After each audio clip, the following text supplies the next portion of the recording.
Happy Leap Month, it's Artifacts, now celebrating its 10th year, bringing the arts in the Minneapolis area to you. On this edition, actor-director Janelle Ranek. Last year I did a show with a group of high school kids called On the Edge, and it was pretty much semi-autobiographical, and it dealt with issues that are facing teenagers today that they felt that were important. Vice President of Norwest Foundation, Carolyn Roby.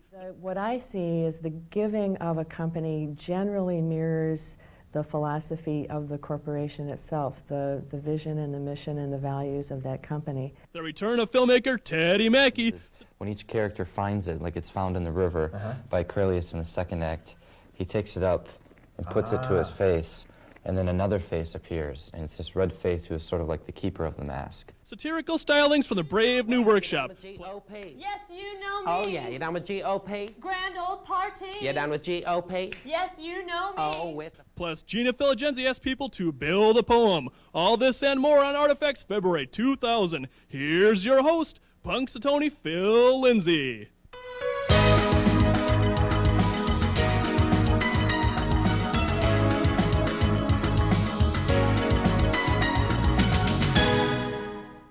Well, welcome to the show. It's leap year, and yeah, there's the shadow. Well, it has to be leap year because there's a presidential election. It's also time for the annual Minnesota Scholastic Art Awards exhibition. More than 200 pieces out of 1,500 juried entries won a spot at the show at the Minneapolis College of Art and Design from February 5th through the 16th. We'll show you a few from area 11th and 12th graders. Now, the program involves junior and senior high school students, and the media, boy, this is a wide range, includes drawing, painting, sculpture, video, photography, mixed media, printmaking, multimedia, graphic design, ceramics, jewelry, and textiles. Quite a few modes of creative expression. In this, a year that the Minnesota Alliance for Arts and Education celebrates 25 years of advocacy and programs, let us who care about the arts remember the all-important role of arts education. And unlike the quadrennial presidential sweepstakes, supporting your local arts education program shouldn't take a leap of faith.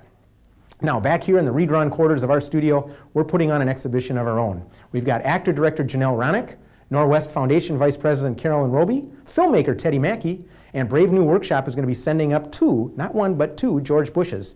We've also got Gina Filigenzi roving about asking people to build a poem stanza by stanza. I'll be back with Janelle Ranek right after this art fact. Stay tuned.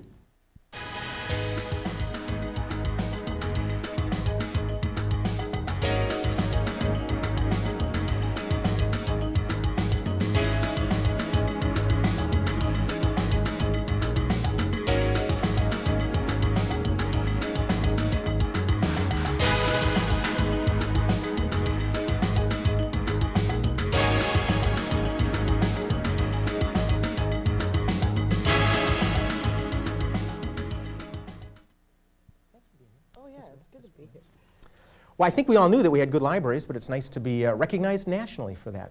My first guest is a woman who's both an actor and a director, and I have a feeling she maybe wears other hats as well. Janelle Ranek, nice to have you on the show. I feel good to be here. Yeah, in fact, you do wear a number of hats, and let's just outline for our audience what those are. Actor. You have a solo career going. Well, yeah, I've been doing some performing around the Twin Cities area for quite a while now. Yeah. A lot of work at the Bryant Lake Bowl recently. Yeah. Well, we're going to talk. You've got a show coming up I've got a later show in the spring. Yeah. So we'll talk about that. I've got that. And then I've been working at the theater that I run with other people, the American Variety Theater Company, for about 13, 14 years. No, I didn't know that long. It's okay, been around so that's for the a other long hat time. that I wanted to talk about. Right. Now, a lot of folks I know use the acronym AVTC. Yes. And you just said the name, American Variety Theater Company. And who's involved with that? Well, it goes by AVTC. We're part of 4-H, and we are also part of the University of Minnesota Extension Services through Hennepin County. Right, and that's where this 4-H kind of gets tucked in. Right, they're kind of our main umbrella. 4-H is under them, and then we're part of 4-H. And you know about that. I mean, 12 or 13 years ago. Yeah. And I've learned about it, but I think most folks are surprised to know that there is an urban 4-H component here. Exactly, and actually 4-H is becoming a lot more well-known in the urban areas. We're starting, there's going to be some quilting with like parents and children at our theater company. But it's kind of the thing that kids are not necessarily going to use cows in the city, which is more traditionally what people think of. I think there's an ordinance. There may be. I think it's mostly with sheep and goats. Yeah, okay. Cows, I'm not sure. Those herd, you can't herd. I think No. pigs are not allowed to go down like Broadway. I heard that. Yeah. So So we use theater as our medium. Yeah. And we've been doing this. We've got a full dance program with tap dancing, jazz, ballet, hip hop, and then an acting program. We run a full season of shows. A lot of our shows are original that the kids create, or they'll come up with the ideas. I write a lot of the shows. And then what do you do? Do you workshop it? Is it from there, or is it a basic script and then people learn parts? Both ways. I mean, Yeah. we've done, right now we're working on 2 different basic scripts Yeah. that the kids are auditioning for, and we're rehearsing and going to put up in the spring. I think we should point out too that where you do this is the Capri Theater. It's the Capri Theater. It's right in the heart of North Minneapolis. Yeah. And a lot of exciting things are going on. We're on Broadway. Yeah, I think you're Our the only kids- theater on Broadway. Exactly, Twin Cities. in Minneapolis. That's really It's right good. on Oliver and Broadway. Oh, okay, yeah, just about where Broadway kind of takes that northwestern turn. Exactly, right by Hang it. Penn, 1 block Right near from Penn. Oliver and Penn. Yeah. So it's a lot of exciting work going on there. And I think what's really fun about our theater is that it's neighborhood kids. I mean, kids can take classes at our theater. We basically have a $10 enrollment fee for the year. For the year? For the year, Wow. for as many classes as you want to take. And we provide transportation for our kids on the north side of Minneapolis. To get to the classes and To and from home, yeah. To That's get, and that's impressive. it. Really, I think is one of the biggest barriers for kids these Oh, days. yeah. Is just being able to get to the things they Oh, want sure. to Well, do. families are constructed in so many different ways Yeah. now, and somebody might be working late. And I Exactly. assume this is mostly an after-school kind of Yes, experience. it's after school, Yeah. and the kids are there because they want to be there. I've got kids who they were there since they were 6 years old, and now they're graduating high school. Wow. So I mean, really, the kids grow up Yeah. with AVTC, which Do is some go into theater and some dance? of them go into theater, they go into dance. We've got a group of girls who call the Tap Twisters. They have taken dance, learned to tap dance with Stephanie Harmon, our dance teacher, and formed their own group. They've been on the Jenny Jones show. They won the Aquatennial. I mean, they won all these competitions. Very impressive. You know, we've had kids go on and do theater, and then it's just kids come and they're learning life skills. Yeah. They're learning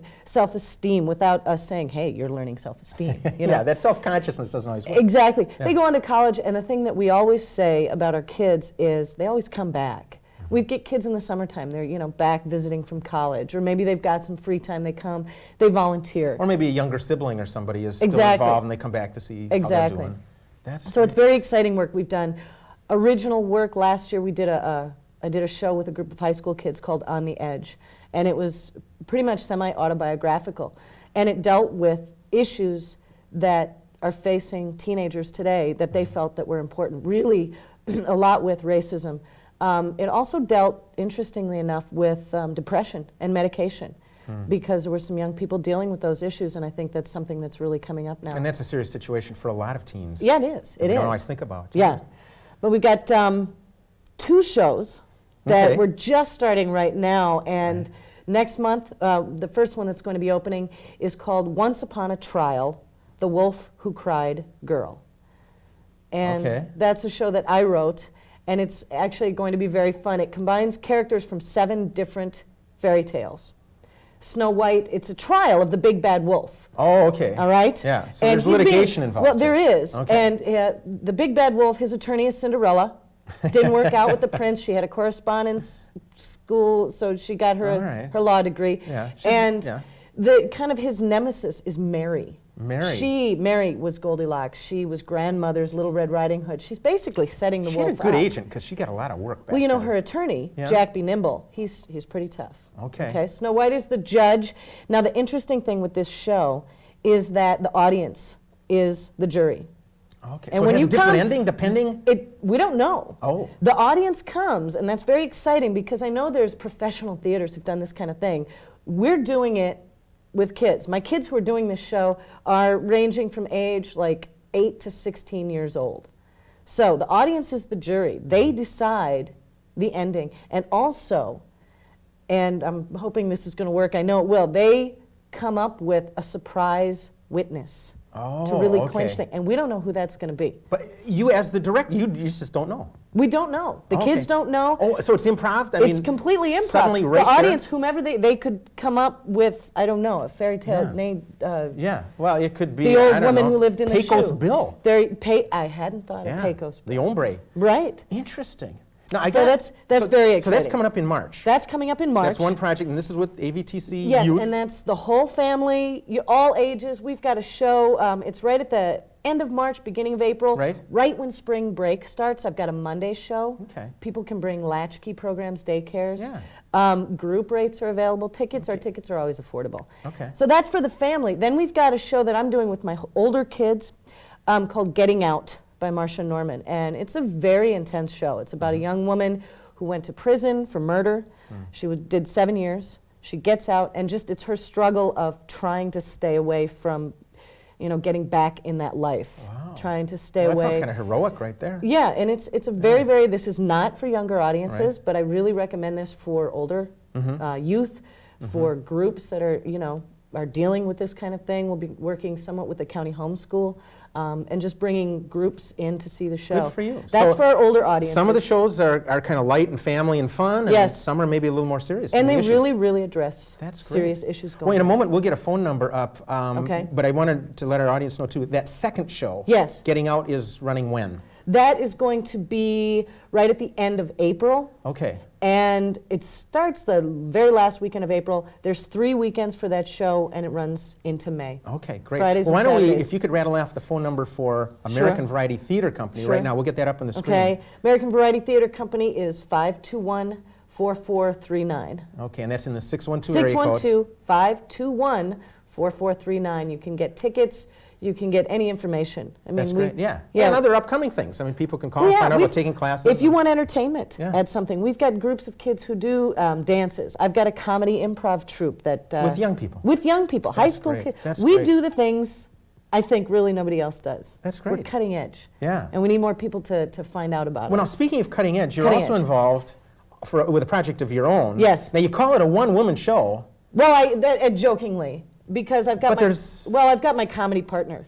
Oh, yeah, and obviously he gets second billing. He does. Yeah. I like to tell. He's It's a Janelle prop. Ranek, one-woman show. One-woman show. Kevin Pearson. Oh, you give him the last name. I'll let well, him that's use, yeah, nice. no. All right. Kevin Pearson and I, we're a comedy team. We've been working together for years, and right.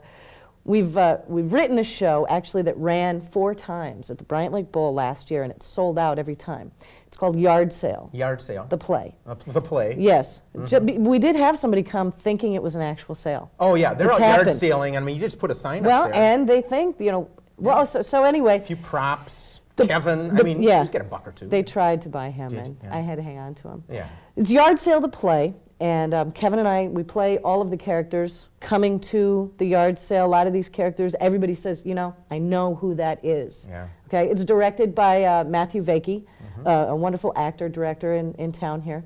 And the interesting thing, again, about this play is there's audience involvement. You bring the tackiest item you can possibly think of to the show, and we work it into the show, guaranteed, no Great. matter So what. a little prop humor. Exactly, audience Okay. involvement. Okay, We're now not the- going to pick on you. Now, this item that they bring, the tackiest thing, Yes. are you inviting people to get rid of something? They bring it in we've had- and it doesn't leave the We premises? have both things. We Okay. had someone bring a toilet.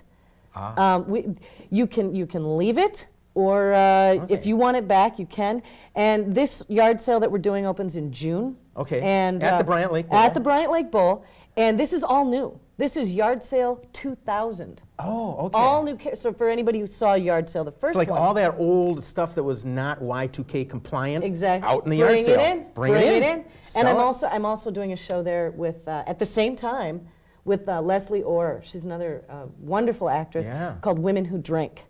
That's I've- also I've a one-woman seen- show, I've but that's seen her show. Her do that. That's a great piece. Yeah, she does. she's That's bringing wonderful. that back, and I'm Excellent. going to be the silent bartenders. And Oh, there's okay. like 16 different characters. So you're in kind of this in play. rep at that time. I am. Down I at am. the BLB. It's very exciting. What's the Very- phone number at the BLB? Now, BLB. folks, this is June. so Way in June. Plan ahead. Way in June. Write this Start- on the wall. Yes, but you can get your tickets now. Okay, area code 612. 612-825-8949. Okay. Go ahead and and bring call. your stuff down to the BLB. Oh, yeah, And we've got yeah. just less than a minute left. All right. You got to tell our viewers who's this? Well, and what happened here? This is my dingo. That's my dog, and she's just. People have told me she's mini me. She's a little Mini- new. mini me. Yeah. Now No, there are going but- to be a couple of viewers saying that ain't no dingo. Well, no, she's got blue eyes, so it's the husky eyes. Yeah, you know. that's about the only Yeah. thing that looks sort of natural there. It's true, and we were camping, Dingo and I, up north in Savannah State Forest. Okay. And she went out frog hunting. There were some little frogs, and she was jumping after them, and you know, dingoes, desert dwellers. But Yeah. she went in, she stuck her whole head in the water. She actually got one, but didn't kill it, didn't hurt it. She did not hurt the frog. She actually spit it out because she didn't know. Okay, well, I just wanted our viewers to know I appreciate what, that. what Janelle She's got her goes own through. show, the A Dingo one-dog show. A one-dog Right. show. Yeah. Janelle Ranek, thank Yeah. you for being on the Thanks, show. Phil. This has Pleasure. been fun. You bet. All right. Well, we'll be back with our news bits, our monthly feature on some news, right after Gina Filigenzi goes out and asks some people to build a poem. This is fun. Stay tuned.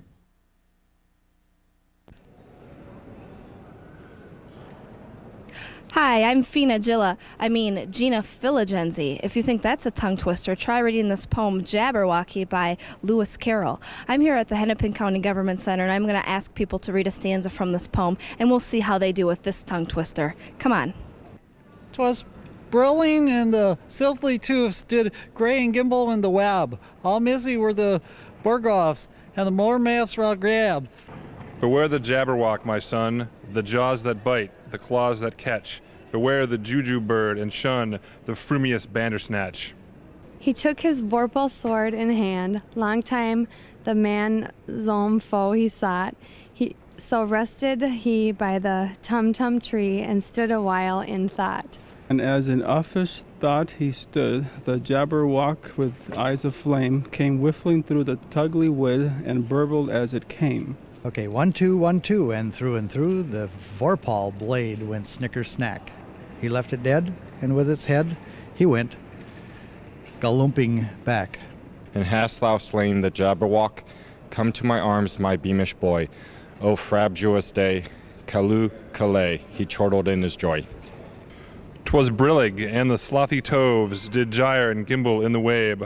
All mimsy were the borogoves, and the mome raths outgrabe. Well, there you have it. I'm Gina Filigenzi reporting for Artifacts. See you next time.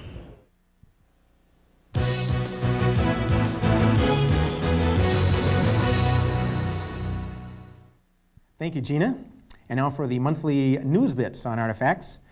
In London, members of Parliament want the Arts Council of England to tighten up its act. The House of Commons Public Accounts Committee accuses the Council of wasting public funding, millions of pounds, they say, on ailing projects and then putting tens of millions more into those same activities. The parliamentarians expressed concern that such spending meant less for, and I quote, other deserving grant applications. Meanwhile, here in the States, 2,000 Years of Art is the content basis for arthistorytv.com. That's a new channel launched recently by medium4.com. Besides film and video produced by the worldwide arts community, the channel also will host internet streaming video content regarding the art scene and will have an arts-related e-commerce site. That's coming to a cyberspace near you soon. Now, locally, Eric B. Graham is the new program associate for the Minnesota State Arts Board's Arts Across Minnesota program. That was created in 1997 as part of then-Governor Arnie Carlson's $12 million arts initiative. The program supports arts festivals throughout the Gopher State and underwrites presenting costs of Minnesota performing groups touring the state. 50 sites are involved with that program this fiscal year. Now, Mr. Graham's background includes performance, teaching, and administration, with management experience in New York Mills and Winona, and teaching stints at Moorhead State University and the University of Iowa. He also plays and composes classical music and jazz. And that's the Artifacts News Bits for February 2000. I'll be back with Carolyn and Roby right after this art quote from Francis Bacon.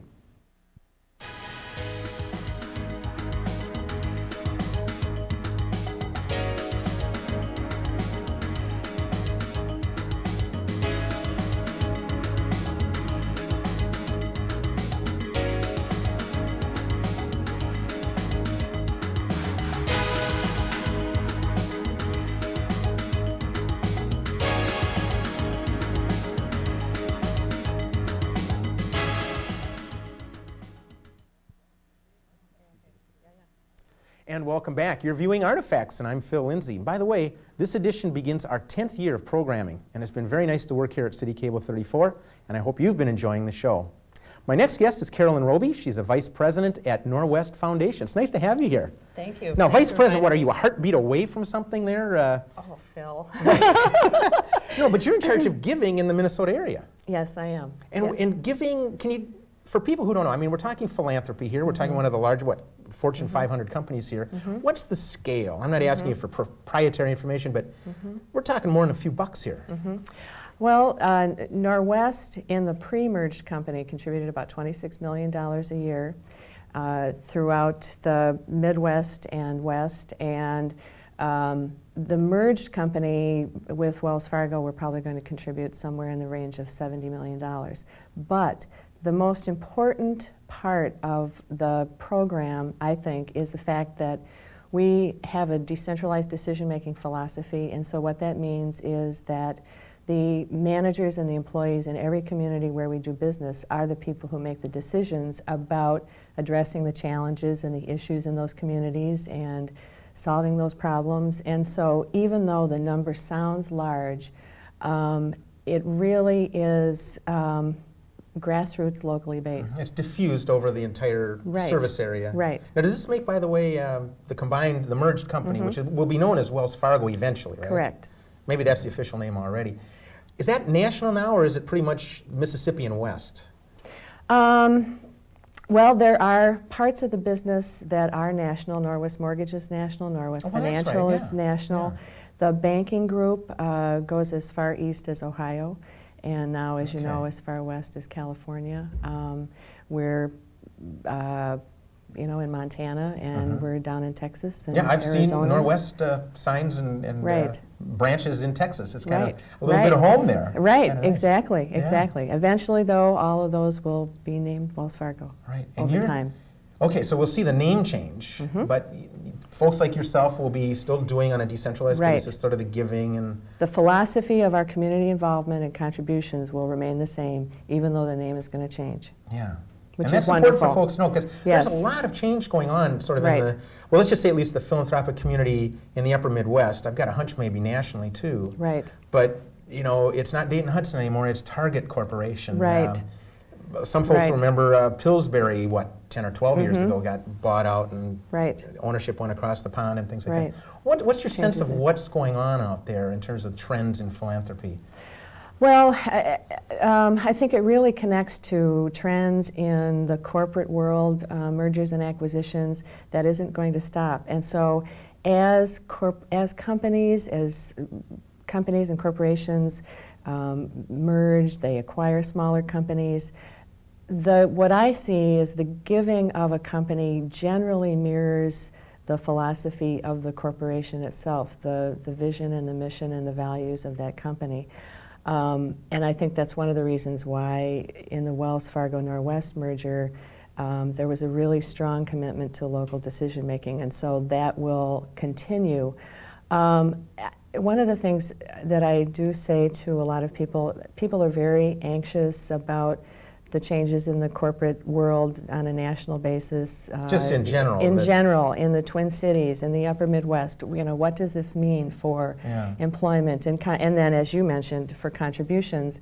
And we're not going to be able to avoid change. Change is with us. And so how do you embrace and honor that change? And it isn't easy, and that's just the way it is. And yet that's part of the responsibility of the folks, not only on your side of the relationship, but the folks that are hoping to enjoy some philanthropy, that they need to pay attention to this and not be afraid of it. Right. And the other thing I point out to people is that there are lots of companies in the Twin Cities that in the last 10 years have grown.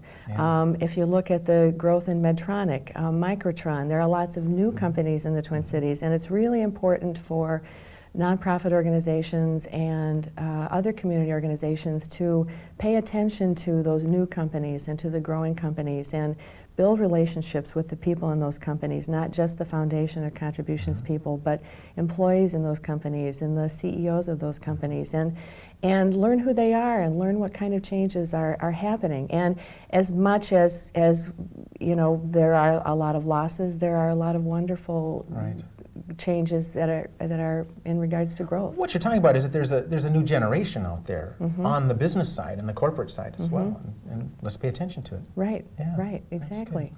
I know your background is interesting. I think most folks who know you now think of you as this vice president of a foundation.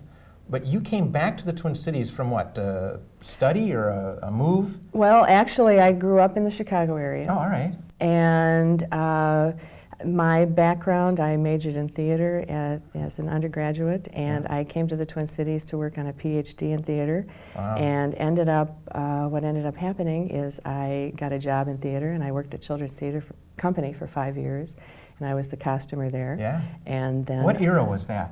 In case people are watching. 75 through 80. Okay, so if anybody's out there that remembers shows from then, do you remember some of the shows you worked on? Oh, I worked on the first Bartholomew Cubbins. Oh, all right. And People are going to remember that. Mm-hmm. That's Yep. great. And worked on Cinderella and Yeah. Match Girl and a lot of those shows. So good memories. Yeah. Now, did you really- end up getting your PhD? No. Okay. What many people will resonate to my next phrase. I burnt out. Oh, And I was yeah, I'm there. I was going to take some time off. Yeah. And you know how life, sometimes in life you can carve out your path, you set your objectives and your goals, but then sometimes you get opportunities to do other things. Absolutely. And I kind of happened to be in the right place at the right time with the right experience and the right education, and ended up finding out about this opportunity at Norwest. Right. And I've been there for a long time. I want to come back to that specifically, but first, for those folks who maybe aren't aware, what are sort of the areas of giving that Norwest is involved in? Sure. Because we have this decentralized decision-making philosophy, what that means is that we identify issues and needs in every community. So in the Twin Cities, there are 2 levels of decision-making. Each of the banks has a contribution budget for nonprofit organizations in neighborhoods, and I encourage the nonprofit organizations to get to know those bank managers and the employees in, And you're at talking 3030 literally- Nicollet. Yeah, the and, branch banks. Yes, and St. Paul and East St. Paul, and go in and introduce yourself and say, this is what I'm doing in the community, and this is how I'm helping, and this is how I'm contributing. And of course, you may eventually, of course, want to ask for money. But anyway, okay, so there's the local neighborhood decision-making level, and then we have a committee called the Metropolitan Contributions Committee. The focus of that committee is economic development and employment. We give about 40% in that area. We give about 10% in the arts. So those are the primary focuses of our giving. Well, I know many local arts organizations and projects have benefited, so on their behalf, thank you. Keep up the good work. Norwest also made a significant contribution to the Institute of Arts about a year ago. That decorative arts collection. Yes, which is awesome. yes, it was remarkable. What motivated that, if I may ask? I mean, was it just the merger and it was time to maybe sort of leave a legacy behind? Sure. Or no, actually, was it a bottom line kind of thing? I know that a lot of people think that it really has to do with the merger, but what had happened was we had an exhibit at the Kimball in Texas of most of the collection, and a lot of senior executives went down to Texas for that exhibit, and what they realized is that the few pieces that were on display at Norwest Center were just such a minute part of this collection. And it's a wonderful collection that people just weren't able to see in the vitrines on the lower level and then on the Skyway level. And there's still some on display there. Oh, so yes. people go in today and see elements of the collection. And they will be in perpetuity Yeah. on display because the donation to the Institute of Arts, part of that woven into that contribution was a commitment by the Institute that they will continue to maintain the vitrines in Norwest Center. But there's a special gallery also being created at the Institute to house this. Yes. So very impressive. I think that's going to open the end of April. Yeah, early and there's a May. catalog. There will be. Well, yes, there was an David initial, Ryan, who is the curator, Yeah. had done a book and a catalog before. And the rooms, that's also part of this donation, is that right? I don't want to call them period rooms, but is that part of it, or is that staying at Norwest? Well, the dining rooms, rooms. period dining rooms. Yeah. Actually, a number of years ago, there were some changes, and those dining rooms are no longer.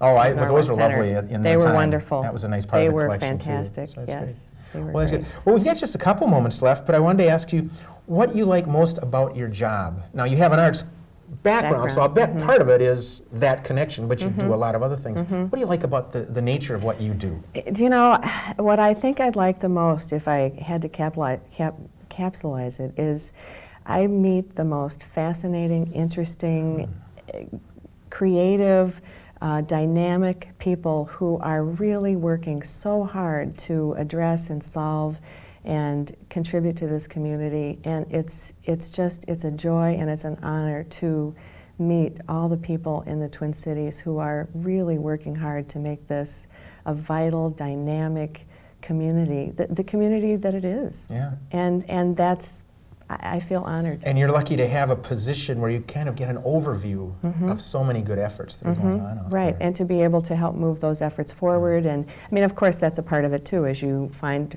people who are doing these wonderful things in the community and you're able to help them accomplish their goals and to really bring people together to solve a lot of these problems that we have And in I know the we've Twin talked about Cities. the arts as a community building tool in particular. Absolutely. Along with these others. So that's pretty good. Absolutely. Well, Carolyn, we're just out of time, but I know there's the phone number if people are watching say, gee, that sounds like a good place to connect with. Right. What's the general number people could call for Norwest Foundation? Sure, area code 612-667-7860. Okay, we'll have that up on the screen. So. Okay. Well, Carolyn, a pleasure to have you on the show. Thank you very Thank much. you so much. I really enjoyed it. A pleasure. Well, we're going to have some folks from the Brave New Workshop on the show later, doing a little political send-up. But first, we're going to have filmmaker Teddy Maki on the show, returning with an update on his project. And before he's on the set here, let's start with a preview that he's put together of his film.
Well, Teddy Maki was on Artifacts last November, and we kind of introduced a project, a multi-part project that he's working on. And we just thought it was time for an update on his movie. Teddy, it's nice to have you back. Thank you very much. And I know you're nice enough, and an associate of yours helped put together this preview that we just saw. What was it we just saw? It was about a couple minutes long. It's about basically where we're at right now with the film. We're about 15 or 20 minutes into it, and the whole first act and a little bit of the second act is what we're filming. Oh, all right. And it all has a lot of snow in wintertime because the first 20 minutes exterior shots are in the winter. Okay. Well, that's good timing for location exactly, stuff. Exactly. We're trying to show like 4 seasons to the movie because it takes a span over 3 years. And we just wanted to show every little spot in Minneapolis is the perfect or Minnesota Yeah. for having 4 seasons. Well, and I It's recognize so at least distinct. one landmark there. It looked like the bridge right down here by the Mississippi It's River. the Nicollet Island Bridge? Yeah. The Iron Bridge. Yeah, that's a nice shot. It's great. That bridge is awesome. And you were telling me that the part that our viewers would have just seen where he's putting the flour into the water, that was shot somewhere At else? Minnehaha Falls. Yeah. The stream right before the falls, it was shot down there. Just above the actual. Mhm. It's so weird because it's, that day was probably 20 degrees out, Yeah. but then there's still water flowing because they have a hot water pipe, flowing into the river. Oh, I didn't know that. Yeah, and so I don't think it freezes the whole year. Well, that's convenient for you, though, Yeah, isn't it? exactly. It's Very weird. And then where that bridge was, Yeah. with the other shot, that river below the bridge is still regular water. Okay. Because they have hot water going to that, so it makes it interesting. And you've got water and then snow right next to it. Yeah. Kind of looks really Which isn't a cool. shot you'd probably get frequently. No. Especially if it was a harder winter maybe or Yeah, something like that. because this. You said you're shooting, you want to get all the 4 seasons. Now, does this complicate your the timeline for shooting?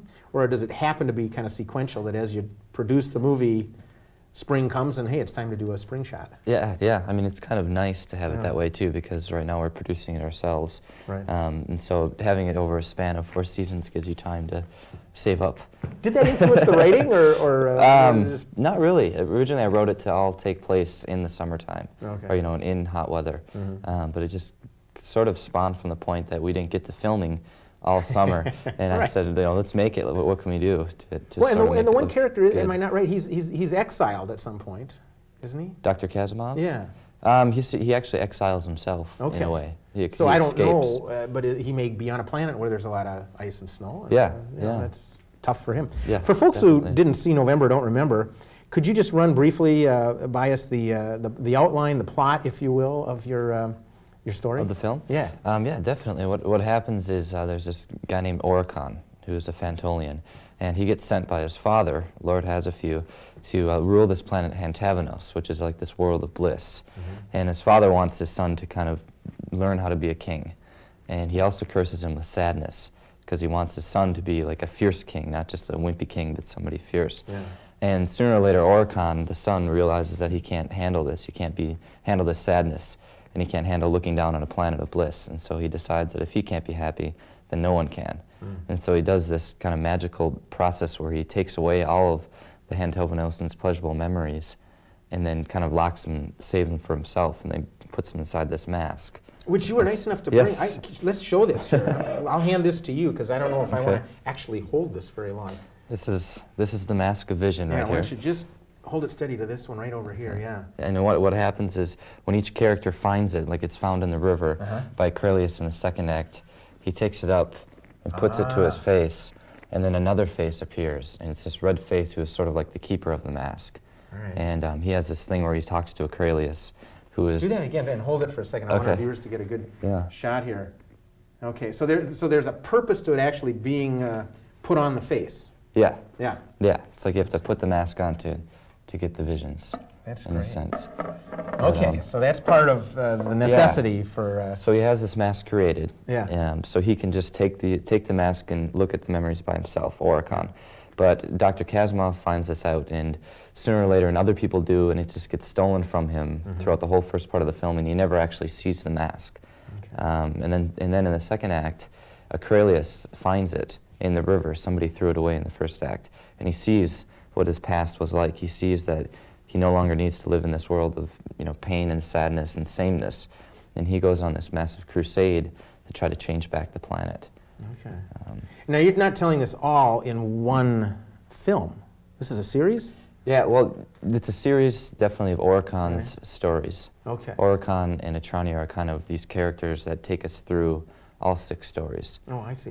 So in the next story, Oricon, it starts out where his father just has been killed, and Oricon has to now take the reins that his father had. Sure, it's time. It's his time. It's his time. Yeah. He's older, and he's more of a man. I want to make sure I get the name right. The dad's name is. Lord Hasafew. Could you say that slowly? Hasafew. Hasafew. Hasafew. Okay. Yeah. All right. And then when he's dead, he had a few. Yeah. That's Right. where I got the name from. Was Okay. Hasafew. I wondered. All right. I'm paying attention. That's good. What have been some of the challenges to filming? I suppose the weather is part of it, but Yeah, the how's it weather's been the actually last been few really months? nice to us. Yeah? The weather has. Yeah, it's been a mild winter. It's getting everything together. Yeah. You know, for like we a lot of times we'll plan something, you know, a week or two ahead of time. But since we're not doing a thing where anybody's being paid, it's all volunteer. Okay. So a lot of times things come up. You know, people have to cancel at Somebody the gets a last paying minute. gig and- Yeah, Right, exactly. yeah. Stuff like that Yeah. happens. So that's kind of been a challenge. Another thing is finding some funding and stuff like that for it. We're producing it ourselves, like I said, and it's going good, but that kind of slows the whole process down quite a bit. You know. But you said you got what, 15 minutes or so? Yeah, we have 15 or 20 minutes done, which is nice. That's great. What we'd really like to do is just to, you know, get a nice chunk of time and just pound it out. You know, in a month we could do a ton of work if we all had the resources to do it. Yeah, well, let's talk a little bit about money. And I've never made a film, and you're involved in it here. What are some of the points at which a filmmaker needs money? I'm assuming there's a need up front for some things. You got to have some equipment or at least access to it and stuff like that. So when do you need the money, and what's kind of the scale of need? Well, this film, I originally had the idea of shooting it on film, but then found out that I'm probably going to be producing it myself, so I'm doing video. And so cheaper medium. Cheaper medium, yeah. Okay. And the equipment has been bought, so we have that, and that's kind of the pre-production type deal. All the locations we didn't have to spend much money on because they're all free, or we're going to sneak in, you know, wherever we can type thing. But the actual filming part is where we really need you know, some funding, like just getting the props, and because we are trying to make a sci-fi type fantasy film, and we can do a lot of that in editing. You know, we can change the look of a scene and build buildings and stuff like that in special effects, but even that has cost. I mean, yeah, that has cost too. And then also if we could build models to film, you know, originally, but like the Star Wars, I mean, it has its own look to it, and a better look than. In fact, did you say that you're going to do something with a small mask that you're going to shoot large or something? Yeah, that'll be interesting to figure out how we're going to do that. It's all about perspective. Yeah, exactly. Very interesting. So yeah, it's just kind of you know, food for the actors. It's transportation to certain parts. There's a trip that I need to take around the country to shoot the visions of pleasure of what this mask has inside it, because I just want to drive around it, you know. It's just like we talked about before. Wait a minute now, Teddy. You're getting winter and the bummer here in Minnesota, but the pleasures are all like what, in Albuquerque or what? Oh, the summertime is in Minnesota too. Yeah. You know, all the locations are here. That sounds great. So. That's great. What about costuming? Costuming so far, I work at the Jungle, as you know. Yeah, Jungle Theater. Yep. Yeah. And so far, they've been gracious enough to provide us with some costumes and some props. So they know about it. Yeah, oh yeah, definitely. And they're very generous folks over there. Yeah, they're great. They're so supportive of lots of things here in the community. Fantastic to work over there. That's great. And also just kind of making them. There's somebody who works at the Jungle that's a costume designer. Yeah. And so he's kind of helping out. Very cool. With that. But, very cool. What about distribution? You get this done. You know, you've got at least one of the stories done, and you're looking to get it in front of people. I mean, you don't want just to put this on a shelf. You want people to see this. Have you been putting any thought into like distribution or how you're going to circulate the finished product? I just got a lead on somebody out of Dallas who he deals in ultra low budget films. Like the cost of our film, when it's all said and done, will be about $25,000. Wow. Which is pretty low budget because I've called around and a lot of people say, well, we only like to deal in $200,000 or more. Yeah, that's their bottom step. Oh my God, you know what I could do with that. But this guy deals with the really low budget stuff for motion picture distribution. So this person is willing to take a chance, basically. Yeah. Say, well, you know, I'm not going to let the money, the level of money stop. That puts me in mind of a couple of movies. El Mariachi, I think, was on a real shoestring. Very and low went on budget. to great acclaim. Definitely. And of course, last year's The Blair Witch. The Blair Witch. Now, I always hear conflicting things. I've heard as low as 30,000, then I've heard, well, it was actually about 100,000. Have you heard any? I think it was 25 the initial cost. Okay. And then what happens is that, you know, the distribution and stuff like that, or making prints of the film ramps it up a little bit. But in terms of them actually kind of creating a film, it was in the tens of thousands. Yeah. So it can be done. Yeah, definitely. That's pretty good. Definitely. Have you seen any good films lately? God, what have I seen that's been... I'm always curious to ask somebody who's in the business, you know, whether it's a dancer or a theater person, but a filmmaker. What do you like that's out there? I just saw a film called SLC Punk, Salt Lake City Punk, which is really actually a pretty interesting Independent? film. Very independent, yeah. There's some kind of new budding Hollywood actors in it, but it takes place in Salt Lake City, and it's just a story about the punk scene. Okay. And it was done incredibly well. And where did you catch it? Is there a local venue that you saw? On video. They have it at the stores. And then I haven't been to God, the last thing I saw in the theater was Any Given Sunday. Yeah? I think. Or no, Magnolia. How'd you like I saw that? Magnolia. It was good. Yeah? It was good. The acting was incredible. Right. And Tom Cruise is awesome. Right. But the story just kind of didn't go that far. Yeah. That's probably my biggest gripe in lots of media. I mean, not only films and videos, but a lot of what I see on stage. Sometimes the technique, the craft is excellent, or the technology or the special effects. But the content, and sitcoms and TV, I mean, often you can tell it's slickly produced. Yep. But I'm left afterwards saying, what was the point? So, you know, if you can tell a good story, that's the bottom line. Exactly. Teddy, we have just a moment left. Before we go, I want to make sure, again, that people can get in touch. Your company's name is Private Eye Pictures, and there's a phone number for that. But you also have now a pretty graphic, colorful website. Yeah, we're Can getting you rattle off both the phone number and the web address? The phone number is 651-290-0357. And the web address is privateeyepictures, all lowercase, one word, .com. Okay. And that's kind of the website. Just last week we've gotten stuff on it, and every week it's just going to compile into this massive thing. Sure. Yeah, I looked it up, and it's looking very intriguing. So I recommend to people. And this trailer will be on it too. Oh, excellent. Okay. Actually, I think tomorrow. Okay, you come back in the show in a couple months and give us the latest update on your production? Definitely. All right, Teddy, thank you. Thanks a lot. Nice to have you here. Yes, thank you. Great. Well, next up, Amanda Brewer and Matt Craig are here from the Brave New Workshop with a bit from the latest satiric review from that company. Stay tuned. Ladies and gentlemen, on behalf of the House of Blues Los Angeles, it is my pleasure to introduce to you former President George Bush. Thank you. Thank you so much. Thank you. Good to see so many familiar faces out here today. Really, it is. What do you think of my new hair, huh? Yeah, it's from the Hair Club for Men. You know, not only am I a member, I'm an ex-president. Okay, it's always good to start off with a little humor.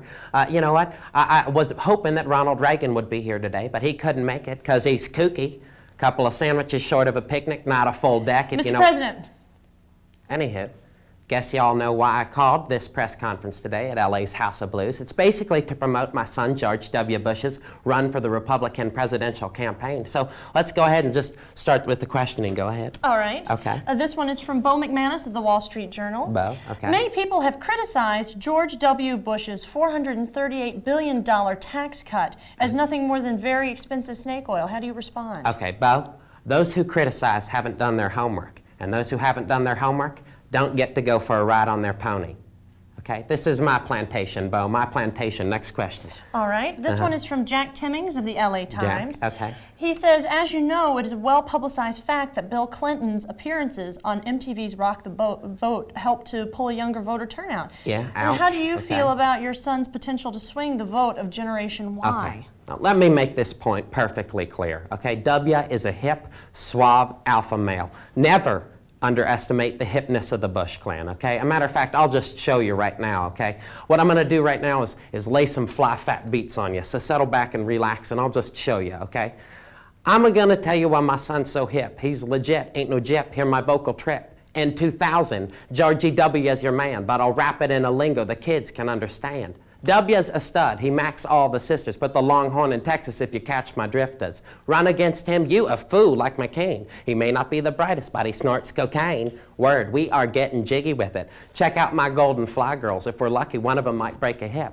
Oh, Clinton turned the office into a roller disco. He's got more faults than San Francisco. Everything Bill did just seemed to irk us. His pants were like a three-ring circus. It's time to give Democrats the old heave-ho. Talking Democrats and hoes, how apropos. But W will lead us, won't do as he pleases. He's a new man now, cause he found Jesus. You down with GOP? Yes, you know me. Word, you down with GOP? Yes, you know Oh me. yeah, you down with GOP? Grand old party. You down with GOP? Yes, you know me. Oh, with 1,000 points of backbeat, sitting in my backseat, fleet to compete with my meet and greet. He shakes all the hands, wins over all the maybes, put silver spoons in the mouths of all babies. He's a flow with the show, not much does he know. He's cooler than his foes, cause he shares his blow. Then Georgie W, pudding and pie, he's gonna kiss all the women and make them all cry. In a good way, y'all, in a good way. Okay, you know the words, sing along. Hey, you down with GOP? Yes, you know me. Oh yeah, GOP? Yes, you know me. You down with GOP? Grand old party. You down with GOP? Yes, you know me. All right, word, I'm outie, all right. Orrin Hatch will be out in just 10 minutes to do some East Coast beats. Till then, sit tight. Thanks so much. All right. Yeah, there you go. Thanks, folks. Matt You bet. Craig? Yes. Amanda Brewer? Hi, That's great. thank you. Nice to see you're still doing the Johnny Carson collection. Yeah, That's pretty good. yeah, nice, isn't it? I just found out yesterday this is called Houndstooth. Oh, it is. That's Yeah, good. Well, so we had a that's a good hound on the thing to show know. earlier, so you're, Oh, really? you're So I'm right all here. part of the thing. Now, you guys are from the Brave New Workshop. Correct. Inmates over there. And you guys are just on, what, day passes to come over here and Yep. show us a little bit of the show that's up now. They let us out Yeah. every once And what's in a the name while. of the show? It's called Don't Smell the Sweaty Stuff. It just opened last month. Okay, and Yeah. the run is into when? It runs till April 2nd. Okay, So- and we got to tell people, most people probably know where Brave New Workshop is, but for those 8 or 9 people in Maplewood that don't, where's the Brave New Workshop? It's located in Calhoun Square Shopping Center at the corner of Lake and Hennepin in uptown Minneapolis. Yep, and this is Comedy Review 228. Yeah. And it's satire on kind of a theme this time? Passive-aggressive Minnesotan behavior. Okay. So it's all just about being honest and forthright. It's a really great show. I think George would fit right in. Oh, yeah. Oh, He'd be yeah. pretty darn good. Now, I'm going to quiz Amanda here. I know that if people want to make a phone call and get that reservation, you know, what's the phone number they might call to come over to the Brave New Workshop? Well, they might call 612-332-6620. That's great. Now, that's what the box office number, so Yes, it reserve your is. tickets to the Brave New Workshop there. And the Yes. name of the show again? Don't Smell the Sweaty Stuff or Chicken Soup for the Passive-Aggressive Soul. Sounds good. Amanda, Matt, thank you very much. You bet. Thank you. I'll be back to wrap the show right after our monthly events calendar. Stay tuned.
And we're back. I wanted to point out, by the way, next month when you watch Artifacts, we're going to have a whole new set back here. We're under construction this month.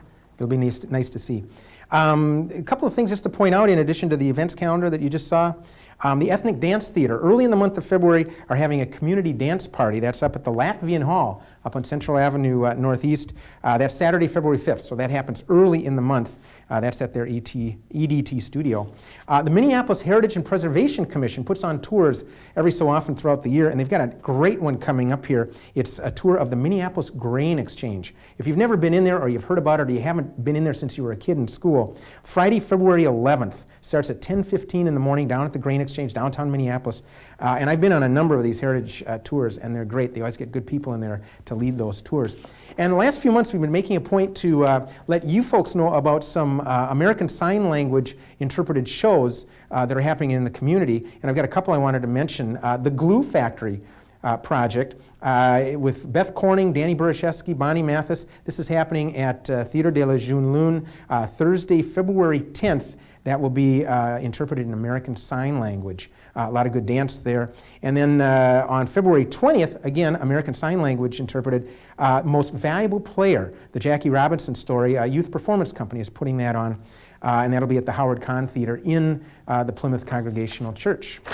So hope you've enjoyed this edition of Artifacts. Remember, we do have a hotline if you want to call it, find out more about the guests that were on the show or some of the things we talked about. That number is 612-673-2234. We'll see you next time. I'm Phill Lindsay.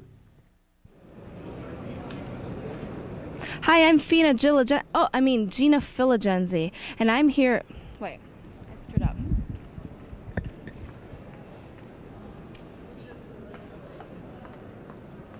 Hi, I'm Gina Filigenzi. If you think that's a tongue twister, try reading this poem, Jabberwocky, by Lewis Carroll. I'm here at the Government Center, and I'm going to ask people to read this poem. Let's see how they do. Come on.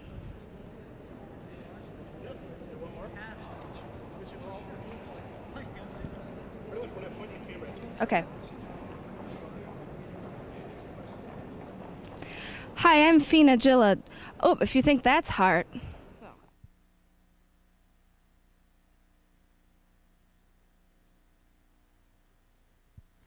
With us today are Linda Mack, columnist with the Star Tribune, talks about architecture and urban design questions, and an artist, Philip Larson, who's active here in the community and I believe has placed art around the country. So we're going to begin talking with these folks. As I mentioned, we've got more and more public art coming about here in Minneapolis. There's art being placed at the Minneapolis Sculpture Garden. We've got art over at the university that's increasingly being programmed. There are pieces that the Arts Commission has put in downtown and increasingly in the neighborhoods. And of course, something that's really on a lot of people's mind is the Nicollet Mall and what that's going to look like, both in terms of a mall and the improvements there, but also in terms of the public art program. And I wondered if either of you had any thoughts about what's going on there, what the future looks like with public art there. Philip, I know you're involved. You're going to be doing some work there throughout the year 1991. Can you maybe start with that and then tell us what you think that program is going to look like? Well, the Nicollet Mall is going to end up being a kind of art spine connecting the parameters of the city, maybe giving us a sense of direction and centeredness that the town has never had before. Some things were there before that, to me, count as art, or should be counted as art. One is the multifarious pedestrian walkway systems that we have throughout our downtown area, the best of which I think our architect designed, as those coming out from the IDS Center, Lincoln Center, and other places. I think that one of the jobs now of an artist is not simply to drop ornaments upon sites, but to hopefully direct a design process that adds functional amenities as well as glistening and irrelevant objects. So anyway, 9 bus shelters have been given to me to decorate. And these octagonal transparent gazebos I'm treating just like that. This will be a history of Minneapolis design in etched glass, beginning with a Ojibwe wigwam-Sioux teepee going through our own Purcell and Elmsley Prairie School, pergola in the center of the mall, and at the end ending up with quintessential Minnesota, a deconstructivist ice fishing house with loons and muskies to give it some local flavor. Is that on the south end or the north end? Well, I haven't decided yet. The north end maybe, or northwest, so it's kind of struck with snow up the banks. Now, the folks that asked you to do this, did they know what you were going to be doing, or did you? How did you get involved with the specific topics and themes that you chose? There was ostensibly a national competition. I was unaware of it until they called me and said that I had the job. And well, congratulations. I've then submitted a program. They haven't approved it, but I'll see to that. You were selected as an artist, not on the basis of your design.